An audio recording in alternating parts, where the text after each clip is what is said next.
If you grew up in a chaotic home, let me explain to you why money is so hard and how to actually figure out how to become financially stable. And this is coming from somebody who used to make $10 an hour and has a background in neuroscience. So I have a unique understanding of being poor and understanding the brain. So when you grow up in chaos, and chaos just means unpredictability.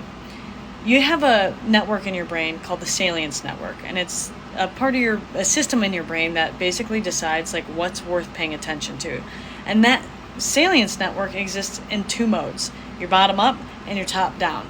Your bottom up salience network is the thing that helps you survive. It is very instinctual, it's very unconscious.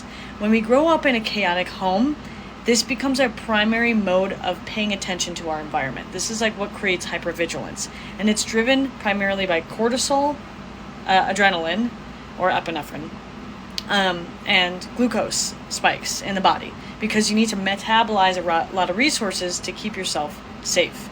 Then there's the bottom down approach. Bottom down approach is very dopamine driven. It's intrinsic, it's interest based, and it has to do with things that we find valuable or rewarding. If we are constantly in a state of fight or flight, we are going to be managing our finances from this place, and it is going to make it harder to think rationally about our finances. And it's also going to make it feel like we can only take action on our finances or anything in our life when it feels like an absolute emergency. Because that's your fight or flight system. It's an emergency system. It's the part of your brain that's in charge of asking the question, is this going to kill me? If it doesn't feel like a life or death scenario, we're not going to pay attention to it, right? Because it's part of the salience network. So how do we switch over to the other part of the salience network, the top down? The more dopamine driven, the less anxiety inducing system. The only way we can switch over to this mode is through two ways. One is you have to be aware of when this bottom-up mode gets activated. So you have to understand when all of a sudden your attention just got caught by something without your awareness. You have to become aware of it after the fact. And the other aspect of this is you have to find something related to money that you are naturally curious about. You have to start learning about money, because that's going to generate dopamine.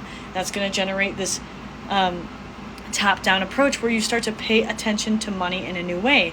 And this is how you can trick your brain to start learning and engaging with money in a way that makes your nervous system feel safe without having, I'm not saying don't go to therapy, but it's without having to go to years of therapy. It's you can start this today. You can pick up a book, you can listen to a podcast, you can read an article, you can there's so many resources online. You can watch a video and start learning about money today in a way that is genuinely interesting to you.